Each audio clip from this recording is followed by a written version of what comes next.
1.1 का यह पहला सवाल है। निम्नलिखित संख्याओं को अभाज्य गुणनखंडों के गुणनफल के रूप में व्यक्त कीजिए। सबसे पहले आपके पास 140 को आपको गुणनखंडों के रूप में व्यक्त करना है। 140 हम देखते हैं कि यह एक सम संख्या है। सम संख्या है, इसका मतलब यह 2 से विभाजित होगी। 2 से इसको विभाजित करेंगे, 2 सत्ते 14, 0 का 0। फिर से 70 भी आखिरी में 0 है, 0 है, इसका मतलब 2 से विभाजित होगी। 2 से इसको विभाजित करेंगे, 2 तिया 6, 2 पंजे 10, 35। अंकों का सम संख्या तो है नहीं, तो इसका मतलब अंकों का योग देखते हैं। 5 और 3 8, 8 भी आपका अंकों का योग 8 हो रहा है, इसका मतलब यह 3 से विभाजित भी नहीं होगी। 3 से विभाजितता का एक ही नियम रहता है कि अंकों का योग 3 से विभाजित होगा। जब 2 से विभाजित नहीं हुई तो फिर 4 से क्यों होगी, इसका मतलब इसको 5 से विभाजित करेंगे, ठीक है, क्योंकि आखिरी में क्या है, 5 है। 5 से विभाजित किया, 5 7 35, 7 से किया, 7 एकम 7। चलो 140 के जब हमने गुणनखंड किए तो 140 के क्या गुणनखंड हुए, 2 गुणित 2 गुणित 5 गुणित 7, ठीक है। 2 की घात कितना, 2, 5 गुणित 7, यही आपका अभाज्य गुणनखंड के रूप में व्यक्त करना था, ठीक है। अब उसके बाद हम दूसरे क्वेश्चन को देखते हैं। इसी में ये है आपका कितना, 156। 156 के जब हमने अभाज्य गुणनखंड किए, किसके, 156 के। 156 एक सम संख्या है। सम संख्या है तो हम इसको 2 से विभाजित कर सकते हैं। जब हमने इसको 2 से विभाजित किया, 2 सत्ते 14, 2 अट्ठे 16। 78 भी एक सम संख्या, 2 से विभाजित होगी, 2 तिया 6, 2 नाम 18। अब 39, 3 और 9 कितना, 12। 12 मतलब 3 से विभाजित होगी, 3 एकम 3, 3 तिरका 9। 13, 13 एक अभाज्य संख्या है, यह 13 से ही विभाजित होगी। चलिए हम इसके गुणनखंड कर लेते हैं 156 के। 156 के जब हमने गुणनखंड किए, 2 गुणित 2 गुणित 3 गुणित 13, इसको हम कैसे लिख सकते हैं कि 2 की घात 2 गुणित 3 गुणित 13, यही इसका आंसर है, ठीक है। चलिए अब हम तीसरा क्वेश्चन देखते हैं। कितना, 3825, 3825, ठीक है। चलिए अब सम संख्या तो है नहीं, तो 2 से विभाजित तो होगी नहीं 3825। देखते हैं अंकों का योग 3 से विभाजित हो रहा है। 3 और 8 कितना, 11, 11 और 2 कितना, 13, 13 और 5 18, 3 से विभाजित होगी, 3 एकम 3, 3 दूनी 6, यहाँ कितना हो गया, 22, 30 सत्ते 21 और 3 5 15, ठीक है। अब देखते हैं क्या अंकों का योग 3 हो रहा है, 3 से विभाजित हो रहा है। 1 और 3, 3 10 और 5 15, 3 से विभाजित हो रहा है। 3 चौके 12, 3 दूनी 6 और 3 5 15। 425 को देखते हैं। 425 के अंकों का योग 3 से विभाजित हो रहा है, 4 और 2 6, 6 और 5 11, 4 3 से विभाजित है, नहीं हो रहा है। अब आखिरी में 5 है, 5 है तो हम इसको 5 से विभाजित करते हैं, 5 अट्ठे 40 और यहाँ 25 हो गया, 5 25, 5 से काटा, 5 एकम 5, 5 7 35, 17, 17 एक अभाज्य संख्या है, 17 एकम 17। हमने इसके गुणनखंड किए, किसके, 3825 के। 3825 के गुणनखंड किए तो 3 गुणित 3 गुणित 5 गुणित 5 गुणित 17, ठीक है। तो जब हमने इसके गुणनखंड किए तो 3 की घात 2 मिला हमें, 5 की घात 2 मिला, गुणित 17, यही इसके अभाज्य गुणनखंड है। चलिए चौथा क्वेश्चन देखते हैं, ठीक है। चौथा क्वेश्चन जब करते हैं वो कितना है, 5005, ठीक है। 5005 में यह एक सम संख्या तो है नहीं, तो 2 से विभाजित तो होगी नहीं। अब अंकों का योग क्या 3 से विभाजित हो रहा है, 5 और 5 कितना हो रहा है, 10। अंकों का योग भी 3 से विभाजित नहीं हो रहा, 5 से हम इसको विभाजित करते हैं, 5 एकम 5, ठीक है। 0 का 0, 0 का 0, 5 एकम 5। चलिए अब आ गया हमारे पास 1001। 6 से जब 2 और 3 से विभाजित नहीं हुई, वह संख्या 6 से भी विभाजित नहीं होगी। 7 से विभाजित करके देखते हैं, 7 एकम 7, यहाँ कितना हो रहा है, 30, 7 चौक 28, 7 से विभाजित हो रही है, 7 एकम 7, 7 चौक 28 और 7 तिया 21। चले अब इसको देखते हैं कितने से विभाजित हो रही है जी, 9 10 11, 11 से विभाजित हो रही है, 11 एकम 11 और 11 तिया 33, 13 से, 13 एकम 13। ठीक है, चलिए 5005 के गुणनखंड किए हमने, 5 × 7 × 11 गुणित कितना 13, यही आपका क्या है आंसर है। चलिए अब हम 5वें क्वेश्चन पे आते हैं। 7429 कितना है 7429। 5वां क्वेश्चन 7429, इसके हमने गुणनखंड किए 7429। यह सम संख्या तो है नहीं, सम संख्या इसका मतलब 2 4 6 8 10 किसी से भी विभाजित नहीं होगी। 3 से देखते हैं, 7 और 4 11, 11 और 2 13, 13 और कितना 22, 3 से भी विभाजित नहीं हो रही। आखिरी में 0 और 5 नहीं है तो 5 से भी विभाजित नहीं होगी। ठीक है, अब उसके बाद देखते हैं क्या ये 7 से विभाजित हो रही है क्या, 7 एकम 7 7 छंग 7 से भी विभाजित नहीं हो रही है। अब 10 से होगी नहीं, 11 11 11 छंग 66 और यहाँ कितना हो रहा है 82, नहीं 11 से भी विभाजित नहीं हो रही। ठीक है, 13 से देखते हैं, 13 पंजे 65 65 और यहाँ कितना हो बचेगा 9 और 9 13 सत्ते 91 91, 13 से भी विभाजित नहीं हो रही। ठीक है, 14 15 से होगी नहीं क्योंकि 2 और 3 से विभाजित नहीं हुई। अब उसके बाद हम इसको देखते हैं कितने 17 से, 17 चौक 68 और यहाँ कितना हो गया 6 और 17 चौक 68 62, 17 × 51 51, यह 17 से विभाजित हो जाएगी। 17 चौक 68, ठीक है, और 17 × 51 और 17 सत्ते 119। ठीक है, अभी क्या 17 से विभाजित हो रही है, 17 दूनी 34 34 यहाँ पे कितना है 97, ये 17 से विभाजित नहीं हो रही। 19 से देखते हैं, 19 दूनी 38 और 5 बचे, यहाँ कितने हो गए 57, 19 से विभाजित हो जाएगी। 19 दूनी 38, 19 × 30 57। हम देखते हैं कि जो 7429 है वो सभी आवाज संख्याओं से विभाजित हुई है। 17 19 और 23 ये सभी क्या हैं आवाज संख्या हैं। आवाज संख्याओं के बारे में हमने अपने पहले वीडियो में जाना था। तो 17 × 19 × 23 यही आपका क्या है आंसर है। ठीक है, पहला क्वेश्चन आपका कंप्लीट होता है। चलिए दूसरा क्वेश्चन स्टार्ट करते हैं। दूसरा क्वेश्चन आपसे क्या कह रहा है कि पूर्णांकों के निम्नलिखित युग्मों के एचसीएफ और एलसीएम ज्ञात कीजिए तथा इसकी जांच कीजिए कि दो संख्याओं का गुणनफल बराबर एचसीएफ इंटू एलसीएम। पहला क्वेश्चन है हमारे पास कितना 26 और 91। चलो 26 के हमने गुणनखंड करते हैं। 26 के गुणनखंड किए तो ये कितने से विभाजित हो रहा है 2 से, 2 एकम 2, 2 तिया 6, 13 एक आवाज संख्या है, 13 से ही विभाजित होगी तो 13 एकम 13। ठीक है, चलो 91 के करते हैं। 91 के जब हमने गुणनखंड किए तो क्या 2 से सम संख्या तो है नहीं, 3 से विभाजित होगी क्या, 9 और 1 कितना हो गया 10, 3 से भी विभाजित नहीं होगी। 0 और 5 भी आखिरी में नहीं है तो फिर 5 से भी विभाजित नहीं होगी। चलो 7 से विभाजित करते हैं, 7 एकम 7, 7 तिया 21, तो 7 एकम 7 और 7 तिया 21, फिर से 13 एक आवाज संख्या आ गई तो 13 एकम 13। चलिए तो 26 के हमने गुणनखंड किए तो 2 × 13 और 97 के किए 91 के तो कितना आ रहा है 7 × 13। ठीक है, अब इसमें आप देखते हो कि 13 कॉमन मिल रहा है। क्या मिल रहा है 13 आपका कॉमन मिल रहा है, तो इसका जो मासा होगा यानी कि एचसीएफ वो कितना हो जाएगा 13। एलसीएम की बात करें, किसकी एलसीएम की। ठीक है, तो घात 1 है, उसको 13 को जो जोड़ा मिला है हमको उसको क्या इतनी बार एक बार लिखेंगे, उसके बाद 2 गुणित कितना 7। चलिए 13 दूनी 26 और 26 सत्ते कितना हो जाएगा आपका 182। ये आपका एलसीएम आ गया है। चलिए अब हम इसकी क्या करते हैं, इसकी जांच करते हैं। क्या करते हैं जांच आपकी क्या कहती है, जांच कहती है आपकी कि दो संख्याओं का गुणनफल, दो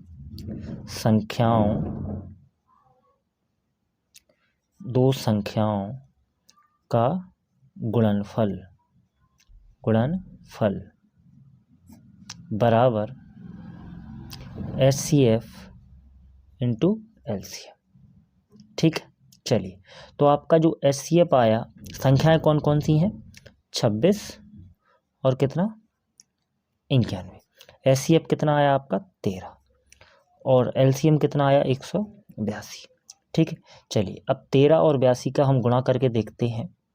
तो 182 और 13 का गुणा करेंगे, 13 दूनी 26, 26 की 6 हासिल की 2, 13 अट्ठे 104, 104 में 2 जोड़ेंगे तो कितना हो जाएगा 106, 106 की 6 हासिल की कितनी 10, 13 एकम 13, 13 और 10 कितना हो जाएगा 23।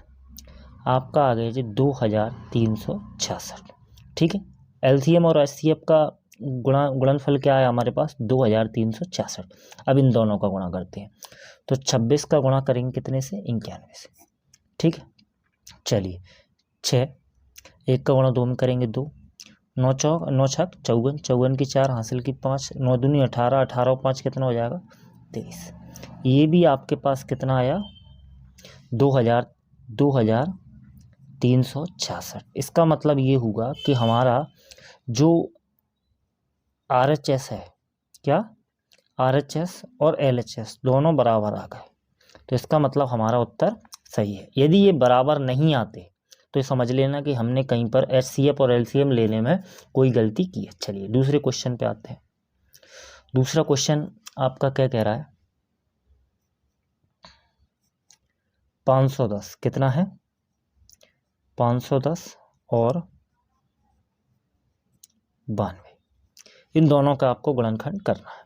ठीक है, तो सबसे पहले हमने 510 के गुणनखंड किए। 510 2 से विभाजित होंगे, 2 से इसको विभाजित किया तो कितना आएगा 2, 2 तिया 2 दूनी 4, 2 पंजे 10 और 2 पंजे 10। ठीक है, अभी कितने से विभाजित होगा 3 से, 3 अट्ठे 24 और 3 पाँचे 15। ठीक है, 85 कितने से विभाजित होगा 5 से, 5 एकम 5, 5 7 35, 17 फिर से एक आवाज संख्या आ चुकी है तो 17 कितने से विभाजित होगी 17 से ही। ठीक है, चलो 92 के और करते हैं। 92 के जब हमने गुणनखंड किए तो कितने आएगा 2 से विभाजित करेंगे, 2 चौक 8, 2 छंग 12, फिर से 2 से विभाजित होगा, 2 दूनी 4 और 2 तिया 6, 23 एक आवाज संख्या है तो 23 23 से ही विभाजित होगी। ठीक है, चलिए अब हमने इसके गुणनखंडों को लिखते हैं। 510 कितना आ रहा है 2 गुणित 3 गुणित 5 गुणित 17। ठीक है, और 92 के गुणनखंडों को लिखते हैं तो ये कितना आ रहा है घात 2, 2 की घात कितना 2, फिर कितना है 23। ठीक है, तो जब HCF की बात होगी, किसकी HCF की, तो HCF में हम देखते हैं कि ऐसा मिनिमम जो मिनिमम घात होती हैं वो क्या है। अब मिनिमम हम देखते हैं तो इसमें 2 की घात 1 है, इसमें 2 की घात 2 है, और कहीं पे कुछ मिल रहा है क्या, यानी कि एक तो ये 2 कॉमन मिल रहा है और एक ये 2 कॉमन मिल रहा है, दोनों ही कॉमन मिल रहे हैं और कुछ भी आपका कॉमन नहीं मिल रहा, तो इसका जो HCF हो जाएगा वो कितना आएगा आपके पास 2। ठीक है, जब LCM की बात होगी, किसकी LCM, अब LCM में क्या होता है हम जो मैक्सिमम घात होती हैं उसको लिखते हैं। 2 की घात 2 मैक्सिमम है हमारे पास, कितना है 2 की घात 2, उसके बाद कितना है 3, यानी कि हम सभी गुणनखंडों को लिखते हैं, किसको सभी गुणनखंडों को लिखते हैं, और जो दोनों में कॉमन होता है उसकी हम मैक्सिमम घात को लिखते हैं।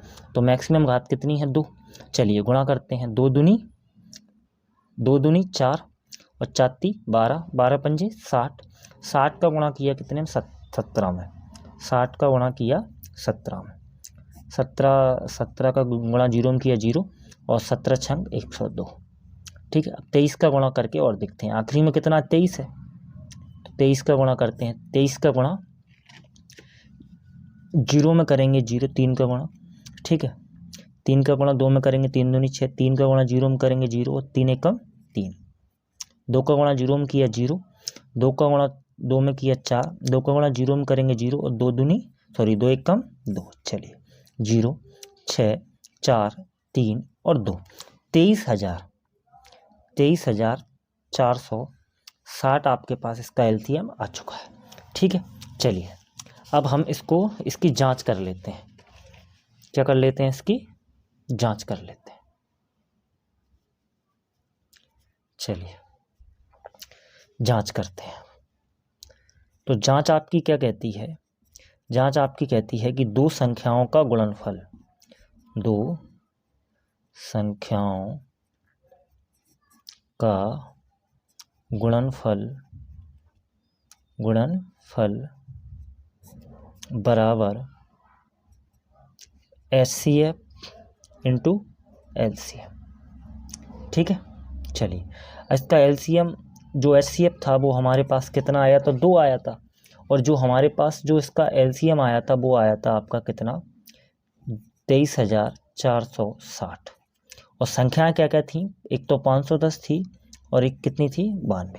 इन दोनों का गुणा करते हैं, 2 का गुणा 0 में करेंगे 0, 2 छंग 12, 12 की 2 हासिल की 1, 2 चौक 8, 8 और 1 9, 2 तिया 6 और 2 दूनी 4।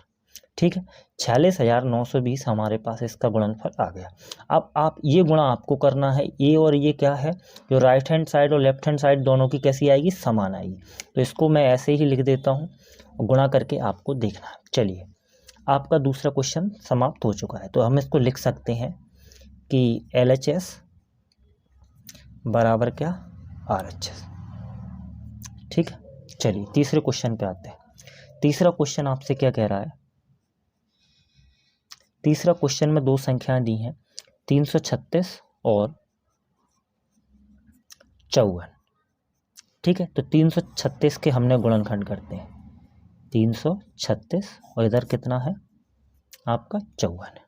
ठीक है, चलिए, तो ये 2 से विभाजित होगी, 336 कितने से विभाजित होगी, 2 से, 2 एक कम 2, 2 छंग 12, 2 अट्ठे 16, फिर से 168 2 से विभाजित होगी, 2 अट्ठे 16 और 2 चौक 8, फिर से 84 जो है वो भी सम संख्या है, 2 से ही विभाजित होगी, 2 चौक 8 और 2 दूनी 4, 42, 42 भी आपका क्या है, सम संख्या है, 2 एक कम 2 दूनी 4 और 2 एक कम 2, 21, 21 आपका विषम संख्या है, 3 से विभाजित होगी, 30 सत्ते 21, 7 एक कम 7। चलिए 54 के गुणनखंड करके देखते हैं, 2 दूनी 4, 2 सत्ते 14, 27 आपका 3 से विभाजित होगी, 3 नाम 27, 3 तिरका 9 और 3 एकम 3। ठीक है, चलिए अब हम इन दोनों के गुणनखंडों को लिखते हैं, किसके, 336 और कितना 54। ठीक है, अब आप देखते हो कि 2 की घात कितना आ रहा है, 2 कितनी बार है, 4 बार, तो 2 की घात कितना लगा दिया हमने, 4, फिर 3 है और फिर कितना है आपका 7 है। 54 में देखते हैं कि 2 सिर्फ एक बार आ रहा है, 3 जो है आपका कितनी बार आ रहा है, 3 बार आ रहा है, यानी कि 3 की घात कितना लिखेंगे इसको, 3। ठीक है, अब जब HCF की बात होगी तो मैंने आपको बताया कि HCF क्या होता है, वह घात जो दोनों में क्या हो, कॉमन हो, या फिर वह संख्या जो दोनों में कॉमन हो। तो हम देखते हैं कि 2 की घात 1 कॉमन है, उसके बाद 3 की घात 1 वो भी कॉमन है, यानी कि एक तो ये 2 कॉमन है और उसके बाद ये 3 कॉमन है आपका, तो यानी कि 2 और 3 ही संख्या कॉमन है इसमें। तो क्या है, 2 गुणित 3, यानी कि HCF जो आएगा आपका कितना आ गया, 6। जब LCM की बात होगी, किसकी बात होगी, LCM की, तो LCM में मैंने क्या बताया आपको कि इसमें सबसे अधिकतम घातों को हम लिखते हैं। इसमें 2 की घात 4 अधिकतम है और 2 की घात 4 कितना होगी, 2 की घात 4 कितना होगी, 2 दूनी 4 और 4 दूनी 8 और 8 दूनी 16। इन 2 की घात 4 को हम कैसे लिख सकते हैं, 16 लिख सकते हैं। इसमें कितना है, 3 की घात 3 कॉमन है, तो 3 कॉमन नहीं, 3 की घात 3 अधिकतम है, तो 3 तिरका 9 और 9 तिया 27। ठीक है, अब उसके बाद बचा क्या, 7 बचा है। ठीक है, इन तीनों के गुणा हम कर लेते हैं। चलिए इनके गुणा करके देखते हैं। 16 का गुणा कितने में किया, 27 में, 16 का गुणा 27 में किया, 16 सत्ते 112, 16 पंजे 80, 16 छंग 96, 16 सत्ते 112, 112 की 2 हासिल की 11, 16 दूनी 32, 32 और 11 कितना हो जाएगा आपका 43। ठीक है, 7 का गुणा और करेंगे क्योंकि 7 बचा है अभी, 7 दूनी 14, 14 की 4 हासिल की 1, 7 तिया 21, 21 और 1 कितना हो जाएगा 22, 22 की 2 हासिल की 2, 7 चौक 28, 28 से 2 कितना होगा 30। तो 3024 आपके पास LCM आया। ठीक है, चलिए अब हम इसकी जांच कर लेते हैं। क्या कर लेते हैं, इसकी जांच। और जांच क्या कहती है आपकी कि दो संख्याओं का गुणनफल, दो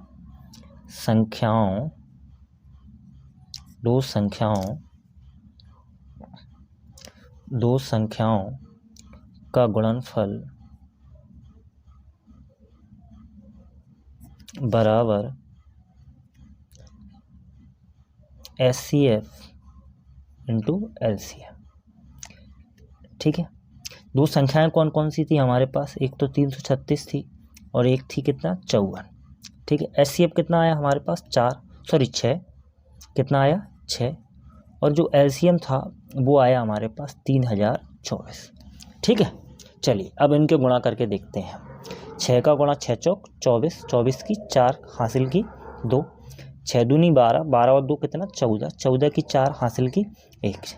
6 का गुणा 0 में करेंगे 0, 6 का गुणा उसमें 1 जोड़ेंगे तो कितना आएगा 1, 6 × 18, 18,144 आपके पास किसका LCM और HCF का गुणनफल आ चुका है। अब इसका गुणा आप करके देखोगे, उसका गुणा भी आपके पास क्या आएगा 18,144। ये आपके लिए होमवर्क है, तो हम लिखेंगे LHS बराबर RHS।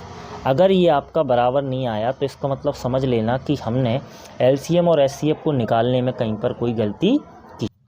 चलिए दोस्तों, अब तीसरा क्वेश्चन देखते हैं। तीसरा क्वेश्चन आपसे क्या कह रहा है कि आवाज़ गुणनखंड विधि द्वारा निम्नलिखित पूर्णांकों के HCF और LCM ज्ञात कीजिए। ठीक है, तो आपको इसमें 3 संख्या दी हुई हैं, कितनी 12, 15 और 21। अब हम सबसे पहले इसके गुणनखंड कर लेते हैं। तो सबसे पहले हम 12 के गुणनखंड करते हैं, उसके बाद हमें 15 के गुणनखंड करना है और उसके बाद हमें 21 के गुणनखंड करना है। 12 के गुणनखंड करते हैं तो 12 कितने से विभाजित होगा आपका 2 से, 2 × 6 12। अब 6 जो है वो भी आपका 2 से विभाजित होगा, 2 × 6, 3 3 से विभाजित होगा, 3 × 3, 15 15 आपका जो है वो कितने से विभाजित होगा आपका 3 से, 3 5 15, 5 5 आपका 5 से विभाजित होगा, 5 × 5, 21 आपका 3 से विभाजित होगा, 30 7 21 और 7 × 7। ठीक है, चलिए अब 12 के हमने गुणनखंडों को लिखा। 12 में 2 कितनी बार है 2 बार, तो इसको हम 2 की घात 2 × 3 लिख सकते हैं। 15 के गुणनखंडों को लिखा तो 3 × 5। 21 के गुणनखंडों को लिखा तो 3 × 7। ठीक है, चलिए अब हम इसका क्या निकालते हैं, HCF निकालते हैं। तो जब HCF की बात होगी तो हम देखते हैं कि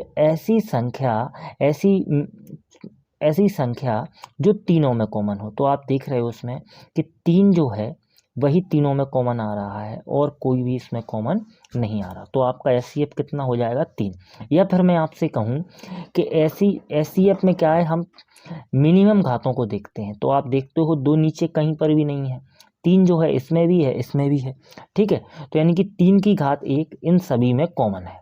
ठीक है, तो उस HCF क्या आ जाएगा आपका 3 आ जाएगा। ठीक है, जब LCM की बात होगी, किसकी LCM। अब LCM में क्या होगा, अधिकतम घातों को लिखा जाता है। 2 की घात 2 कितना 4, 3 जो इन सभी में कॉमन आया उसको हम सिर्फ कितनी बार लिखेंगे, एक बार, इसके बाद 5, फिर कितना 7। ठीक है, चलिए अब 4 × 12, 12 × 5 60 और 60 का गुणा 7 में करेंगे तो आपका आ गया 420। यही आपका LCM हो जाएगा। ठीक है, चलिए अब दूसरे क्वेश्चन पे आते हैं। दूसरा क्वेश्चन जो है वो है कितना 17, 23 और 29। इसका आपको LCM और HCF ज्ञात करना है। ठीक है, तो 17 का हमने गुणनखंड किए, 17 × 17, 23 के किए, 23 × 23, 29 के किए। तो ये सभी हम देख रहे हैं कि सभी क्या हैं, अभाज्य संख्या है। इसलिए अभाज्य संख्या क्या होती हैं, जिनका गुणनखंड 1 हो या फिर वह संख्या हो। ठीक है, इसके अलावा ये किसी से भी विभाजित नहीं होंगी। तो जब HCF की बात करेंगे, किसकी, हम पहले इसके गुणनखंडों को लिख लेते हैं। 17 को लिखा तो 17 के गुणनखंडों में क्या आएगा 17 × 1, 23 को लिखा कितना 23 × 1, 29 के गुणनखंडों को लिखा कितना आ रहा है आपका 29 × 1। ठीक है, अब जब HCF की बात होगी तो वह संख्या जो इन तीनों में कॉमन है वह कितना है, 1 है। 1 के अलावा 1 से बड़ी कोई भी संख्या नहीं है जो इन तीनों में कॉमन है। ठीक है, तो आपका कितना आ जाएगा HCF 1। ठीक है, जब LCM की बात होगी, अब LCM के लिए इसमें मैक्सिमम घातें तो है नहीं हमारे पास, तो इसका मतलब 17 बचा है, एक 23 है, एक 29 है। हम इन सभी का ही गुणा करेंगे। तो अब इन सभी का गुणा दोस्तों आपको करना है। ठीक है, मैं इसको कैलकुलेटर में कैलकुलेट कर लेता हूँ, और जब मैं इसको कैलकुलेटर में कैलकुलेट करता हूँ तो आपका आएगा जी कितना 11,339। इसको आपको खुद को कॉपी पे कैलकुलेट करना है। ठीक है, चलिए अब तीसरे क्वेश्चन पे आते हैं। चलिए तीसरे क्वेश्चन को देखते हैं। तीसरा क्वेश्चन आपसे क्या कह रहा है कि 8, 9, 25, इसका आपको क्या करना है, एलसीएम और एचसीएफ ज्ञात करना है। तो 8 के गुणनखंड करना है हमको, 9 के करना है, और कितने करना है, 25 के करना है। ठीक है, चलिए 8 कितने से विभाजित होगा, 2 से, 2 चौक 8। 4 कितने से विभाजित होगा, 2 से, 2 दूनी 4। 2 किससे विभाजित होगा, 2 से, 2 एकम 2। 9 आपका कितने से विभाजित होगा, 3 से, 3 तिरका 9, 3 एकम 3। 25 आखिरी में किससे क्या है, 5 है। तो देखते हैं 2 और 5 कितना, 7। अंकों का योग भी इसका 3 से विभाजित नहीं हो रहा, तो हम इसको कितने से विभाजित करेंगे, 5 से। 5 25 और 5 एकम 5। चलिए इन सभी के गुणनखंडों को लिखा। 2 कितनी बार आया, 3 बार, तो हम इसको क्या लिखेंगे, 2 की घात 3। ठीक है, अब इसमें भी देख रहे हो आप कि 1 के अलावा कोई भी ऐसी बड़ी संख्या नहीं है जो इन तीनों में कॉमन हो, तो हम क्या, 1 को हमें लिखना पड़ेगा। ठीक है, अब 9 के गुणनखंडों को लिखते हैं। 9 के गुणनखंड कितने हो रहे हैं आपके पास, 3 गुणित 3 गुणित 1, 1 तो सभी में है। 25 के गुणनखंडों को लिखा। 25 में कितना आ रहा है आपका, 5 गुणित 5 गुणित 1। ठीक है, चलिए अब इसको हम कैसे लिख सकते हैं, 3 की घात 2 गुणित 1। ये मैंने अभी यहाँ पर इसके नीचे लिखा नहीं। 5 की घात 2 गुणित कितना, 1। ठीक है, चलिए तो इसका आपका एचसीएफ क्या हो जाएगा, जो इन तीनों में कॉमन है वो कितना है, 1 है। ठीक है, तो एचसीएफ की बात करेंगे तो कितना आ जाएगा आपका, 1। जब एलसीएम की बात होगी, एलसीएम में, एचसीएफ में हम मिनिमम घातों को लिखते हैं जो तीनों में कॉमन हो, और एलसीएम में क्या करते हैं, हम मैक्सिमम घातों को लिखते हैं। तो इसमें 2 की घात 3 इसमें कहीं पर है क्या, नहीं है। तो 2 की घात 3 कितना होगा, 2 दूनी 4 और 4 दूनी 8, 8 आ गए। इसके बाद 3 की बारी है। ठीक है, 3 में 3 की घात कितना, 2। अब 3 की घात 2 यहाँ तो कहीं है नहीं, तो 3 की घात 2 ही अधिकतम है, तो 3 तिरका कितना, 9। ठीक है, 5 की घात 2, 5 की घात 2 कितना हो जाएगी, 5 25। ठीक है, अब इन सभी का गुणा कर लेते हैं। 25 9 125, 225 सॉरी, और 225 का मैं आपको 8 का गुणा करना है। 8 पंजे 40, 40 की 0 हासिल की 4, 8 दूनी 16, 16 और 4 कितना, 20, 20 की 0 हासिल की 2, 8 दूनी 16, 16 और 2 18। तो 1800 आपके पास इसका आंसर आ गया। यही आपका क्या है, आंसर है। हमने तीनों क्वेश्चनों को सॉल्व कर लिया है। ये आपके प्रश्नावली 1.1 के तीसरा सवाल आपका कंप्लीट होता है। ठीक है, चलिए अब हम चौथे क्वेश्चन पे आते हैं। किस पे, चौथे क्वेश्चन पर। तो दोस्तों चौथा क्वेश्चन आपसे क्या कह रहा है कि एचसीएफ, दो संख्याओं का आपको एचसीएफ दिया है, कितना, किस किस का, 306 का और 657 का। एचसीएफ कितना दिया है आपके पास, 9। ठीक है, और आपको एलसीएम ज्ञात करना है। तो जो दिया है हम उसे लिखते हैं। क्या दिया है, दिया है आपके पास कि एचसीएफ किसका, 306 का और कितने का, 657 का। कितना दिया है आपके पास, 9 दिया है। अब एलसीएम आपको ज्ञात करना है, किसका, 306 का और 657 का। एलसीएम आपको क्या करना है, ज्ञात करना है। ठीक है, अब एलसीएम जब हमें ज्ञात करना है, ये संख्या ए है और ये संख्या क्या है आपकी, बी है। हमने दूसरे क्वेश्चन में देखा था, हम क्या कर रहे थे, दो संख्याओं का गुणनफल, यानी कि दो संख्याओं का गुणनफल यानी कि ए और बी दो संख्याएं हैं, इसका गुणनफल बराबर क्या हो रहा था, एचसीएफ इंटू क्या, एलसीएम। ठीक है, चलिए अब हमें ज्ञात क्या करना है, एलसीएम ज्ञात करना है। ठीक है, तो एचसीएफ कहाँ जाएगा, इसके नीचे आएगा कि नहीं आएगा। तो एलसीएम बराबर हम क्या लिख सकते हैं, एलसीएम बराबर हम क्या लिख सकते हैं कि दो संख्याओं का गुणनफल, दो संख्याओं का गुणनफल बटा क्या, एचसीएफ हमें। और यदि सपोज दैट आपको एचसीएफ निकालना होता, क्या निकालना होता, एचसीएफ निकालना होता, तो हम एलसीएम को क्या पहुंचा दे, इसके नीचे। जहां एचसीएफ लिखा है वहां क्या लिखा हो जाता, एलसीएम, और एचसीएफ आप यहाँ लिखते। ठीक, तो दो संख्याएं कौन कौन सी हैं? एलसीएम बराबर क्या आएगा? क्या क्या दो संख्याओं का गुणनफल, दो संख्याएं कौन कौन सी हैं आपकी? 306 और कितना है? 657। ठीक है। अब बटे में कितना है आपका एचसीएफ? 9। कितना है? 9। अब 9 से काटते हैं इसको, 9 तिया 27 और 9 चौक 36। आपको 34 का और 657 का गुणा करना है। ठीक है, इसका गुणा हम यहाँ कर लेते हैं। 657 गुणित में कितना? 34। 4 सत्ते 28, 28 की 8 हासिल की 2, 4 पंजे 20 और 2 22, 22 की 2 हासिल की 2, 4 छंग 24, 24 और 2 कितना हो जाएगा? 26। 30 सत्ते 21, 21 की 1 हासिल की 2, 3 5 15, 15 और 2 16, 17, 17 की 7 हासिल की 1, 3 छंग 18, 18 और 1 19। ठीक है, चलिए 8 3 3, 13 की 3 हासिल की तो ये कितना हो जाएगा? 12, 12 की 2 हासिल की 1 कितना हो जाएगा? 22। तो ये आपके पास आंसर कितना आया आपका? 22,338। यही आपके पास क्या है? आंसर है। तो इन दोनों हमें जो एलसीएम ज्ञात करना था किसका? 306 का और 657 का, वो कितना आया? 22,338। ओके, चलिए दोस्तों, अब हम स्टार्ट करते हैं क्वेश्चन नंबर 5। इसमें क्वेश्चन नंबर 5 आपसे क्या कह रहा है कि जांच कीजिए क्या किसी प्राकृतिक संख्या n के लिए संख्या 6n 6 की पावर कितना n अंक 0 पर समाप्त होगी। तो सबसे पहले तो आप एक चीज़ समझिए कि संख्या 0 पर समाप्त कब होगी। देखो 6n, अब यहाँ पर जो n है इसकी पावर 1 भी हो सकती है, इसकी पावर कितना हो सकती है, सॉरी कितना हो सकती है, तो वो कितना आएगा? 6। 6 की पावर 1 भी हो सकती है तो वो कितना आएगा? 6। 6 की पावर 2 भी हो सकती है, वो कितना आएगा? 36। 6 की पावर 3 भी हो सकती है, वो कितना आएगा? 6 की पावर 3, यानी कि 6 का गुणा कितनी बार? 3 बार, तो वो कितना कितना हो जाएगा? 216। आप देखिए क्या इसमें कहीं पर भी आखिरी अंक 0 आ रहा है क्या? बिल्कुल नहीं आ रहा। तो इसका मतलब यह 0 पर समाप्त नहीं हो सकती। देखो 0 पर समाप्त होने के लिए संख्या में कंडीशन क्या चाहिए? 0 पर समाप्त होनी चाहिए, यानी कि 10 हो, मान लो आपका 20 हो, 30 हो, ये सभी संख्याएं ऐसी हैं जो आपकी 0 पर समाप्त होंगी। ठीक है, जब हम इनके अभाज्य गुणनखंड करते हैं तो 2 पंजे 10 और 5 एकम 5। ठीक है, सपोज दैट आपके पास 100 है। क्या है? 100।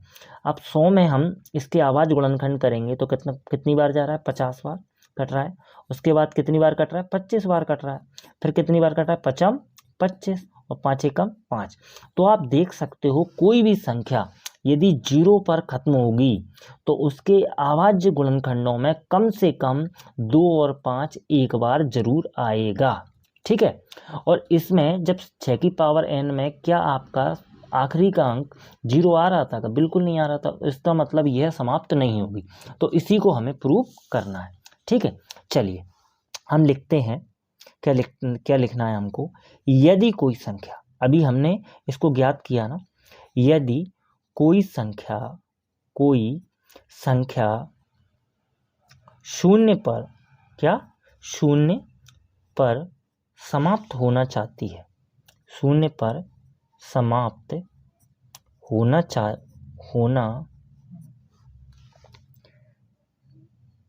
चाहती है तो उसके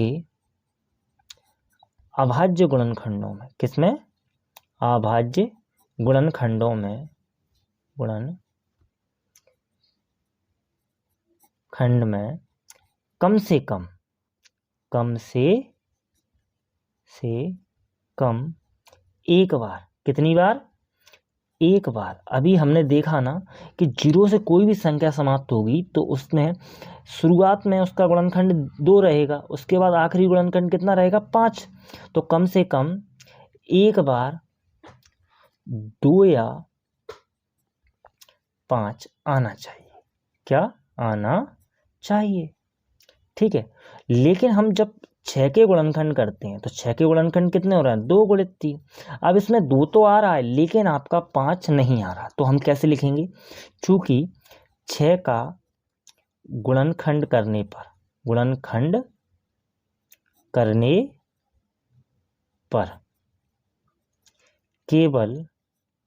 केवल अभाज्य गुणनखंड, अभाज्य संख्या, क्या? अभाज्य संख्या क्या आती है? सिर्फ 2 आती है। कितना आती है? 2, 5 नहीं आती। आभाज्य संख्या 2 ही आ सकती है, 2 ही आ सकती है इसके गुणनखंड में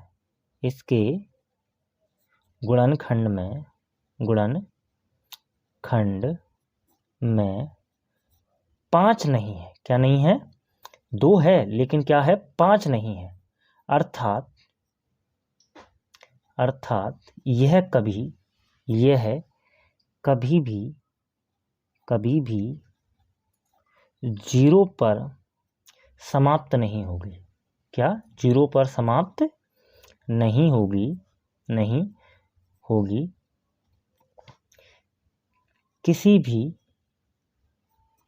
भी क्या बोल रहा है क्वेश्चन में? किसी भी प्राकृतिक संख्या n के लिए, किसी भी प्राकृत संख्या n के लिए। अब देखो दोस्तों, इसको आपको थोड़ा सा बड़ा लैंग्वेज लिखना पड़ेगा, नहीं यदि सपोज दैट ये क्वेश्चन आपका नंबर आपको चेक करने वाला बहुत कम देगा। यदि मान लो सपोज दैट आपका ये 3 नंबर में क्वेश्चन है, तो 3 नंबर के क्वेश्चन में आपको थोड़ा सा तो लिखना पड़ेगा। ठीक है, चलिए अब हम 6वें क्वेश्चन पे आते हैं। 6वें क्वेश्चन क्या कह रहा है कि व्याख्या कीजिए कि 7 गुणित 11 गुणित 13 प्लस का क्या?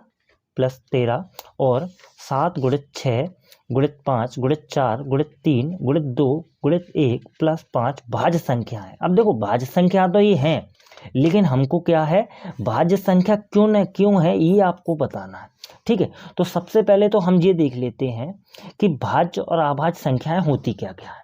ठीक है, तो भाज्य और अभाज्य संख्याएं क्या होती हैं, इसको हम देखते हैं। भाज्य संख्याएं वे होती हैं जिनके गुणनखंड 2 से अधिक होते हैं। सपोज दैट सबसे छोटी भाज्य संख्या कितनी होती है? 4।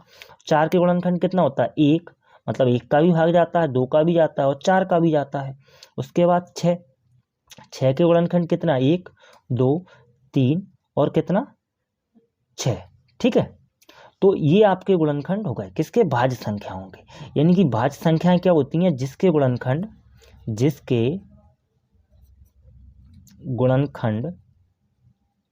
2 से अधिक होते हैं। किससे अधिक होते हैं?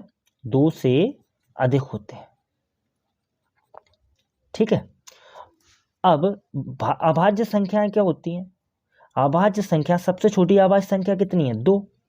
2 के गुणनखंड क्या होंगे? 1 होगा, 2 होगा, यानी कि इसके गुणनखंड कितने होंगे? 2 होंगे।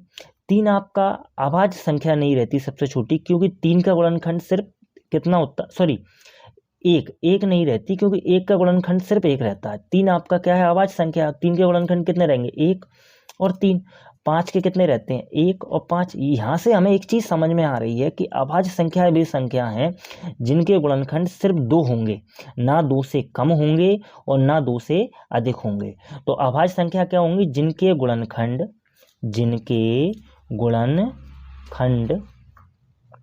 केवल 2 रहते हैं। कितने रहते हैं? केवल 2 होते हैं।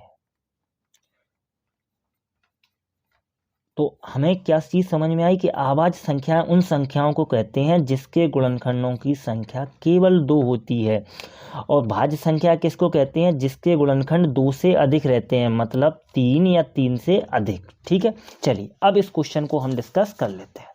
ठीक है, चलिए तो हल करते हैं। सबसे पहले एक पक्ष में आपका क्या लिखा है? 7, इसको लिख लेते हैं। 7 गुणित 11 गुणित 13 प्लस का कितना? 13। अब इसमें आप देखते हो कि ये 2 पक्ष हैं, एक तो पक्ष ये है और एक पक्ष ये है। इसमें हम ये देखते हैं कि कॉमन आपका क्या आ रहा है, क्योंकि ये गुणा में है, ये किस में है? धन में।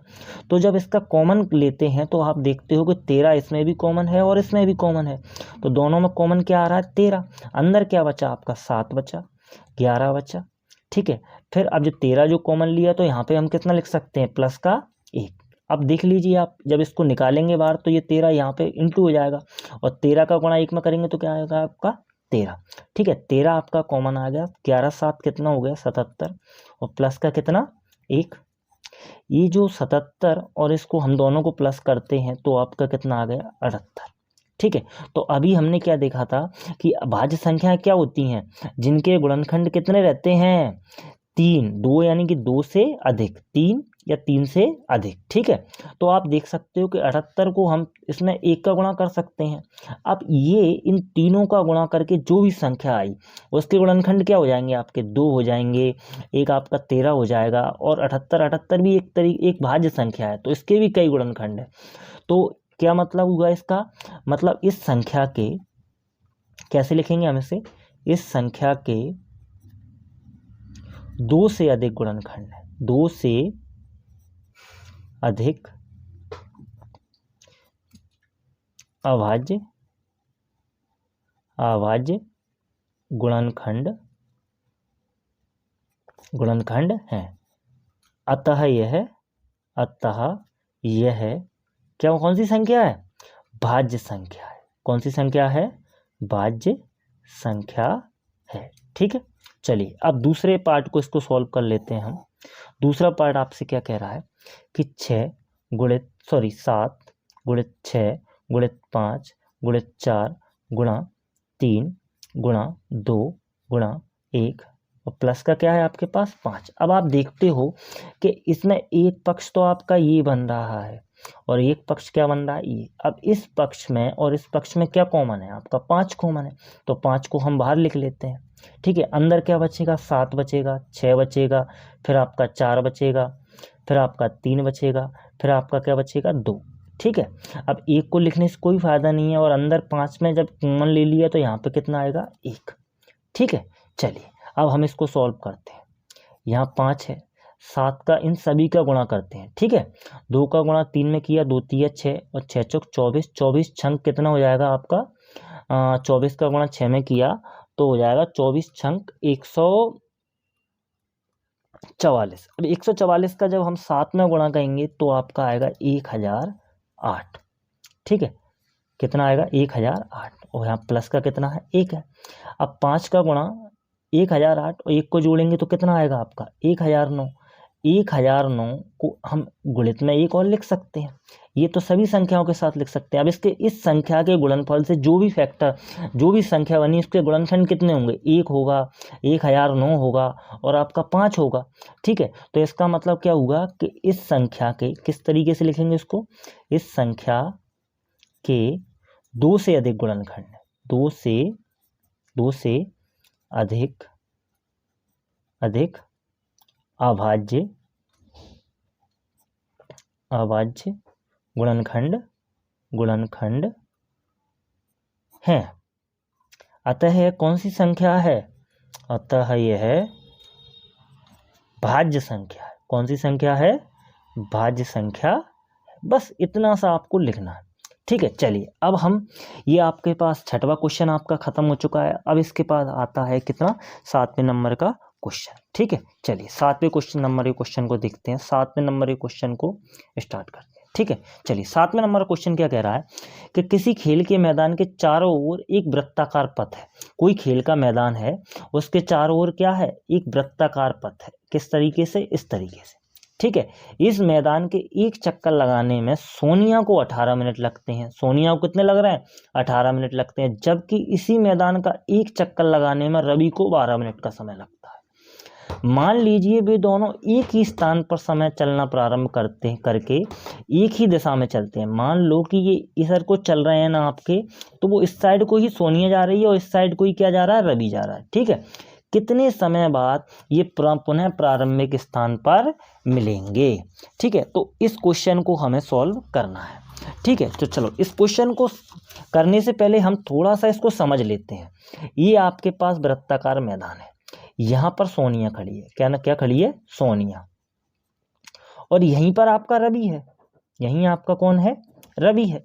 अब ये जो सोनिया है वो कितना समय ले रही है, सोनिया कितना ले रही है, एक चक्कर लगाने में क्या कह रहा है, सोनिया को 18 मिनट लगते हैं। कितने मिनट लग रहे हैं, 18।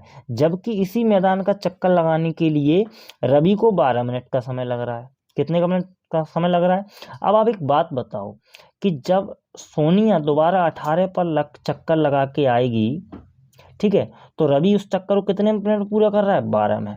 यानी कि रवि जब दूसरा चक्कर लगाता है तो 24 पर आता है। कितने पर आएगा यहाँ पर दूसरा चक्कर लगाने के लिए? 12 में एक चक्कर कंप्लीट हो जाएगा। दूसरा चक्कर कितने में कंप्लीट होगा? 24 में।